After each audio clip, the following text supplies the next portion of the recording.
안녕하십니까. 또 영상으로 만나게 되어서 매우 반갑습니다. 지난번에 말씀드린 대로 저 개인적인 입장에서는 여러 가지의 수행 방법을 시도했었지만 그 중에 참선을 함으로써 이 상당한 살아가는데 힘과 용기를 얻어서 저 마음속에는 화두 참선이 나에게는 큰 힘이 되었다, 이렇게 지금도 생각을 하고 있습니다. 참선하면은 우리 선에 관심이 많은 분들은 화두를 생각하게 마련이고, 한국에서는 1700여 개의 화두 중에 무자 화두를 참고하는 분이 많고, 또 시신마, 성철스님은 마삼근, 정강스님은 판치생모, 선사님의 수행한 거기에 따라서 각자 다르기는 하지만은 그 핵심은 이심이다, 이렇게 말씀을 드렸죠. 알 수 없음에 대한 질문,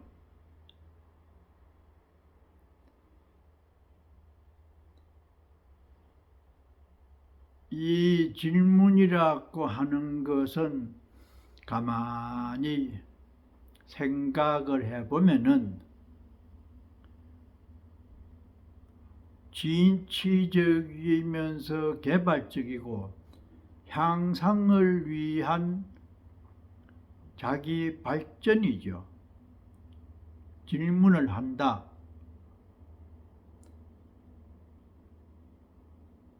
또 깊이 있게 연구를 하는 그 삶의 태도야말로 거기에서 문화가 개발되고 문명의 발전을 가져올 수 있는 것이 질문에 대한 결과죠.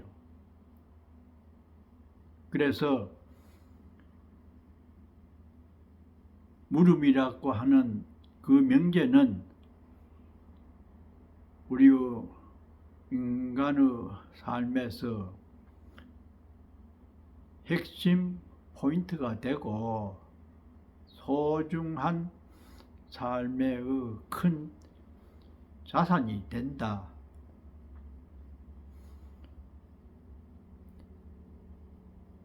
일반론으로는 그렇게 발전과 발명을 하게 해서 살아가는데 유익한 그 어떤 것이 질문의 결과이지만은,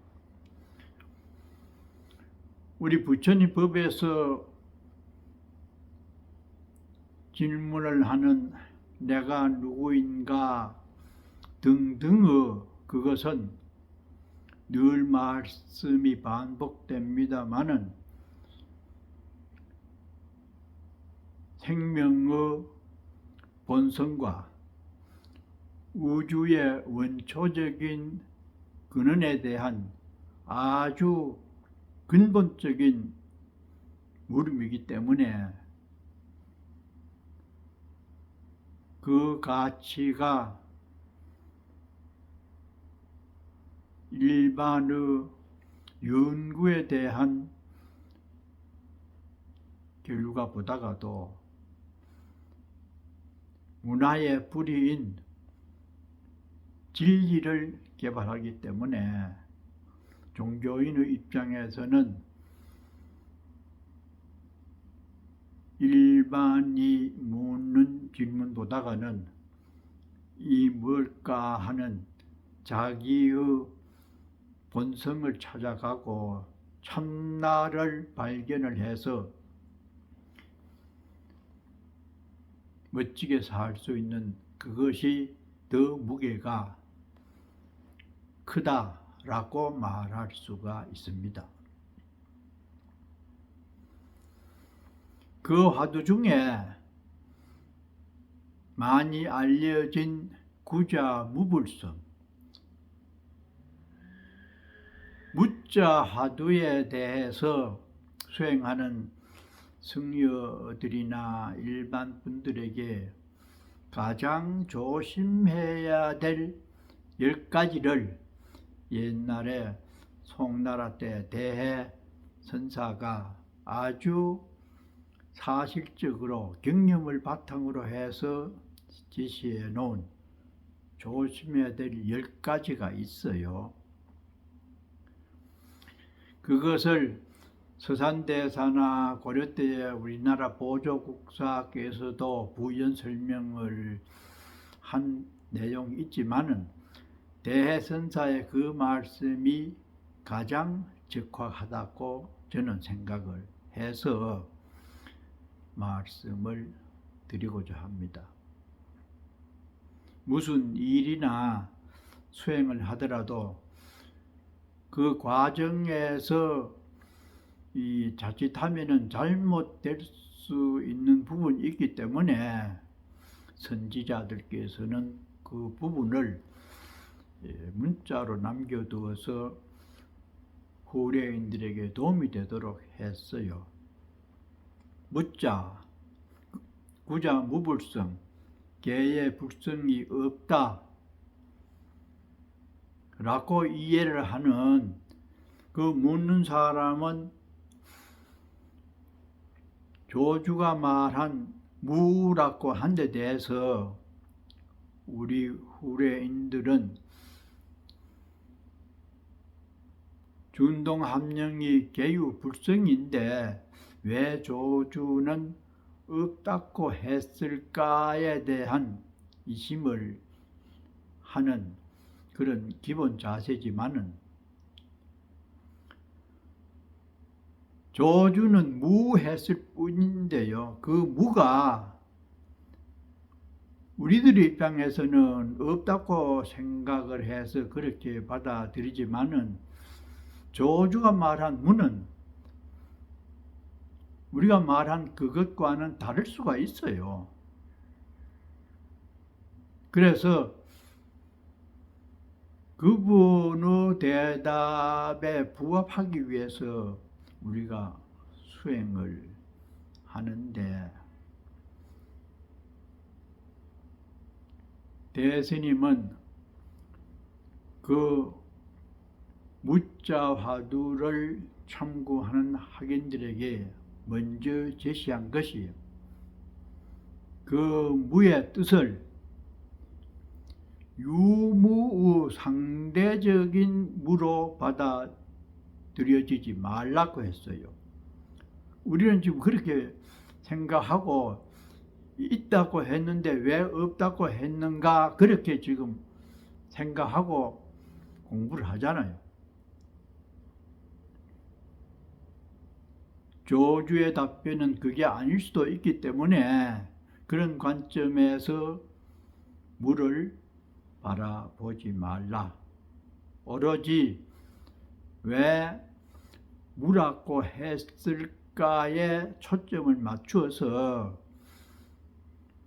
요즘 올림픽 선수들이 일념으로 정신 통일을 해서 관역에 10점짜리를 맞출 수 있도록 그렇게 하려면은 분별심이 없어야 되겠죠. 정신 통일 하나됨. 그래서 유무의 무로 접근하지 말라. 또 그렇다고 해서 진무지무, 참으로 없다는 무도 아니다. 그러니까 진공묘유라고 하는 대승불교의 이론과 부합이 될 수 있는 그런 뜻이 내포되어 있을 수가 있습니다. 번외망상이 하나도 없는 그런 진공이 됐을 때에 대광명의 지혜가 그 자리에 드러날 수가 있기 때문에 상대성에서도 벗어나야 되고 참으로 없다는 그러한 허무적인 무에도 천착을 해서는 안 된다. 그러면서 이제 몇 년 동안 화두를 들고 참구를 하는 시간이 지나가면은 안정이 돼서 조금 아른마리가 생깁니다. 그럴 때에 자기도 모르게 알려고 하는 인식이 생기면서 이런 상태야말로 그 무자를 하는 데 대한 어떤 결과물이고 이것이 그 본질이 아니겠는가 하는 생각이 떠올라요. 그럴 때를 이근하 사량복탁을 하지 말라 이럽니다. 다소 옛 고문틀입니다마는 대해의 말씀을 인용을 합니다. 이근하 마음속 깊이 이근 사량복탁 생각으로 이것이겠네 저것이겠네 그렇게 하면은 공부는 끝장입니다. 왜냐? 그 상황을 만족감으로 합리화할 수 있기 때문에 진전이 없어요. 그것을 경계를 해야 되고 또 양미순목을 하지 말라. 눈썹을 끄덕거리고 또 눈알을 굴리면서 그건 역시 생각으로 대답을 얻으려고 하는 공부 자세죠. 그것을 경계를 하라고 했고요. 또 공부를 조금 하다가 법문을 큰 스님들로부터 듣는다든지 조사 어록을 보면은 이해가 되는 부분이 있어요. 그전에는 이게 무슨 말인지 개교에 떠오르기 때문에 이해가 안 됐는데 참선을 몇 년 하고 나면은 자기가 한 공부 결과와 일치되는 부분이 있었을 때에 큰 도인 스님들의 말씀이나 내 생각이 비슷한 부분이 있네. 내 공부가 상당히 무르익었네. 이렇게 자기 과시적인 잠재되어 있는 의식이 일어나서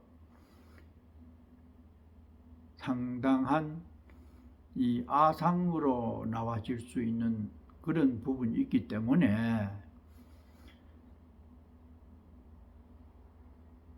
대오로서 법칙을 삼는 것이 화두선의 목적이잖아요. 크게 깨달음으로서 법칙을 삼아라. 소소한 중간에 나와지는 그런 어떤 자기 과시적 입장에서 이해되는 부분에 대해서는 아주 경계를 강하게 하라고 했죠. 대오가 아니기 때문에. 그러면은 흔히 하는 말로 깨달음이라고 하는 세계가 실제 하는지 또 어디까지가 크게 깨달음의 종점인지 그런 것들로 인해서 더러 토론도 하고 하잖아요. 그러나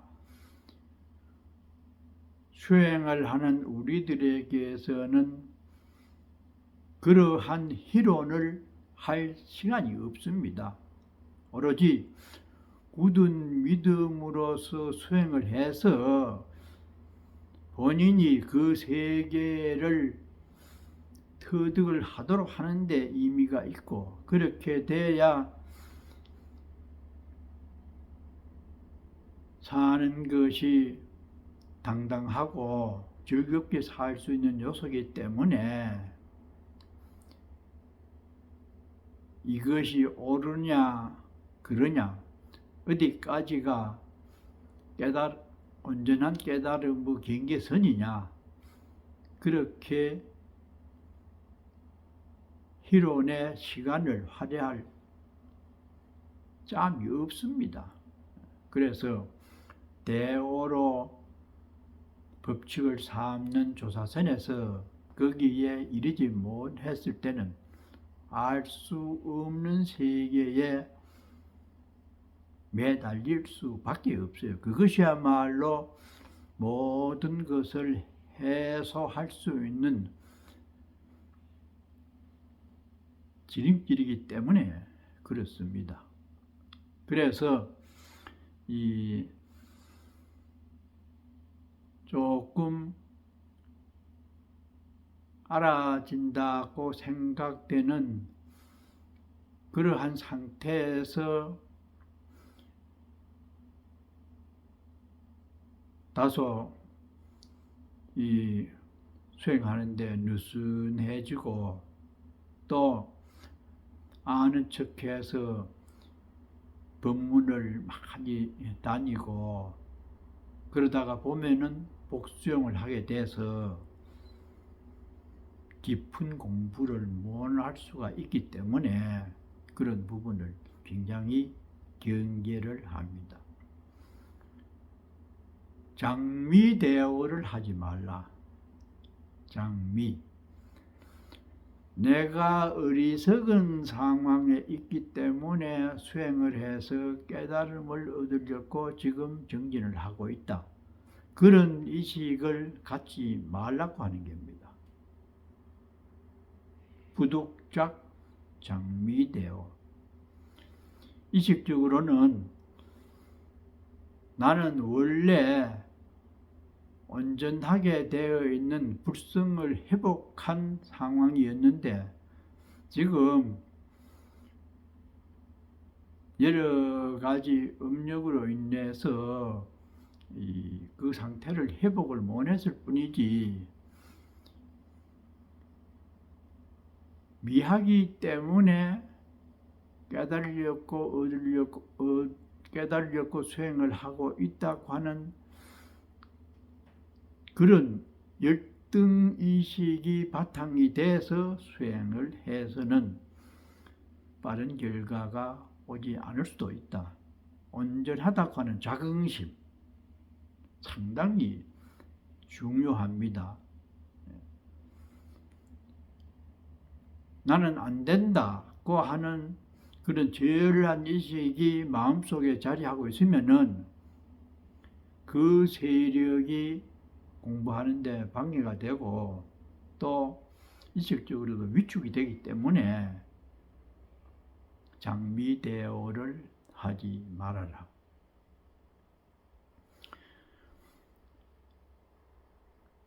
그 다음에는 이론적으로 논리적으로 참선의 세계를 넘보지 말라. 요즘 보면은 물리학, 심리학, 의학이 발달됐다, 과학이 어쩌고 이래가지고 원자핵이 어떻고 물질과 에너지가 둘이 아니다 이래서 분석을 해서 이것이 부처님의 깨달음의 세계라고 그렇게 하는 사람들이 많잖아요. 그렇게 해서라도 담 넘어 옆 보면서 그러려니 하는 것도 전혀 이익이 없는 것은 아니지만은 이 화두참선법의 세계는 그렇게 이리적으로 논리적으로 따져가지고 짐작으로 아는 것은 마치 배고픈 사람이 밥 이 얘기를 하는 것 같다. 지금 배가 고픈데 짜장면을 먹을까, 만두를 먹을까, 밥을 먹을까, 그렇게 먹으면 좋겠지. 그것은 열량이 얼마나 되고 어느 집에 가면 더 좋을지, 그렇게 배고픈 사람이 밥 얘기를 하는 것은 허기를 채울 수가 없지요. 밥을 먹어야 됩니다. 설식기부 능엄경에 나오지요. 배고픈 사람이 밥 얘기를 하는 것 같은 것이 경념보다가는 이론으로 그 세계를 따져서 짐작으로 생각을 하고 말을 하는 것과 같다.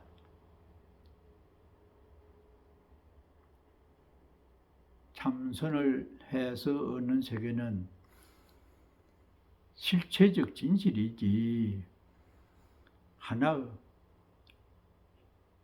논리로서 접근해가지고 나의 행복이나 나의 삶에 담보되지 않습니다.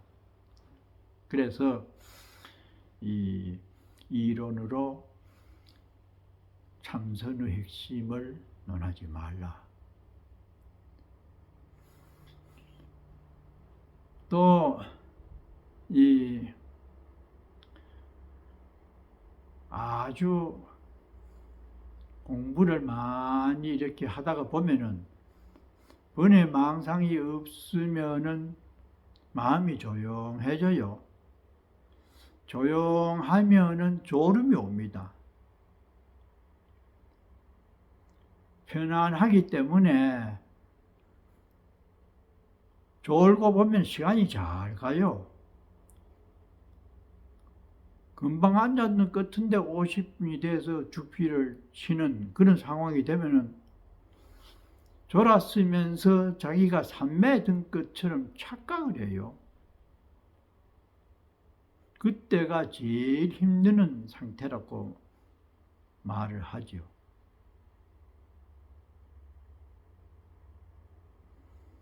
그것을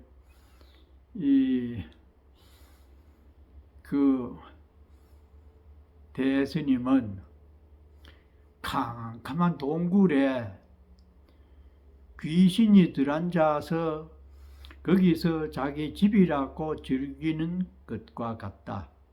흑산화 기굴리 그렇게 표현을 했어요. 상당히 경계해야 될 부분인데 보통 승려들은 그 상태까지도 못 와요. 왜냐?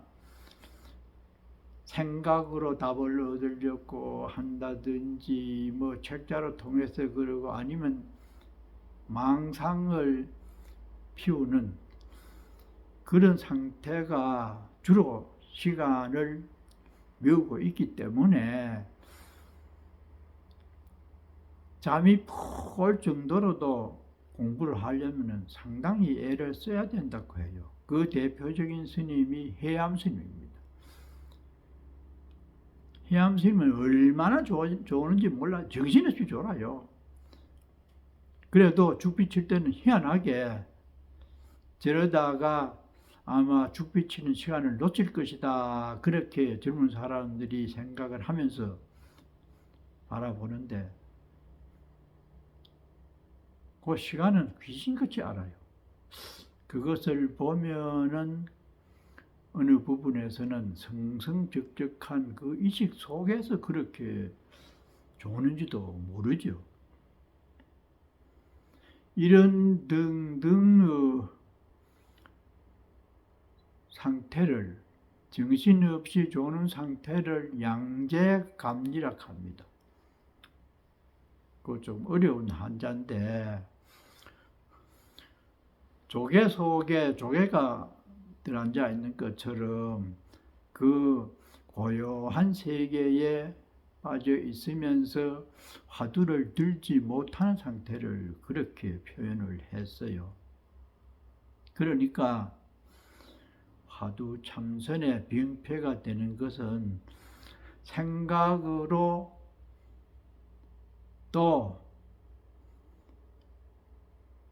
일의로 조금 공부가 돼서 자기 의식세계에서 답을 찾는다든지 조사들의 말씀을 통해서 어떻게 해서든지 이심이 일어난 그 이심에 대해서 확철되어 확실하게 깨달아서 크게 느낀 다음에 더 이상 이심이 없을 정도로 분명히 해야 되지. 그 중간에 조금씩 알아진 그 내용에 대해서 만족을 하고 대우받으려고 하고 법문하려고 나서면은 큰 공부를 이루기 어렵기 때문에 옛날 선사 스님께서 깨닫고 나서 10년을 보림을 해라. 10년 동안 자기 깨달은 세계를 온전하게 해서 어떤 상황, 어떤 병고, 나이가 많이 들어서 기력이 없는 상태가 되더라도 그 깨달음의 세계를 향유할 수 있고 전혀 흔들림이 없을 정도가 되어야 대오로 법칙을 삼는 그 공부를 마쳤다고 할 수 있다. 때문에 경봉 스님께서도 늘 수박에 비유를 해가지고 잘 익은 수박을 시장에 내어놓아야 온전한 값을 받지, 반쯤 익은 거 내놓으면 제가 못 받는다. 늘 그렇게 온전함을 강조를 하셨어요.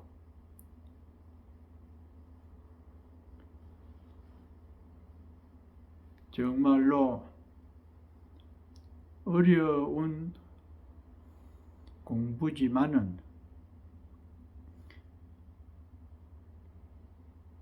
자기의 삶에 대해서 자신의 실체를 분명하게 알아차릴 수 있는 화두 참선법에 대한 질문, 내가 누구이며 이 세계는 어떻게 생겼고 어떻게 존속이 되며 어느 방향으로 진행되어 가고 있는지, 그 세계 속에서 나는 무엇을 어떻게 하면서 살면은 나도 행복하고 다른 사람에게도 이익을 줄 수 있는 그 삶의 내용과 행태가 어떻게 나와질 것인가. 그래서 향상을 위한 근원적인 질문이야말로 자신을 혁명적 큰 깨달음으로 승화를 시켜서 이 세상에 태어나서 살게 된 이 시공에 대해서 또 주변의 모든 사람과 물질에 대해서 진심으로 감사하다는 생각을 하면서 함께 살아갈 수 있는 그 삶 자체가 된다고 하면은 얼마나 보람이 있고 즐겁겠습니까? 그래서 참 여러 사람이 도전할 수 있는 그런 공부 방법은 아니지만은 보편적으로 알고 있는 삶의 자세나 방향, 내용, 그것도 상당한 가치가 있지만은 고준한 세계의 이상 세계를 얻을 수 있는 하두참선법, 항상 질문을 하고 부족감을 느끼면서 살 수 있는 그 모습의 진정성도 참으로 귀하다고 생각을 합니다.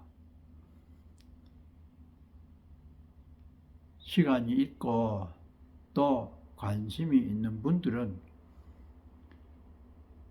새벽이나 주무시기 전에 5분, 10분이라도 내가 누구인지에 대한 질문을 던지면서 살면은 참으로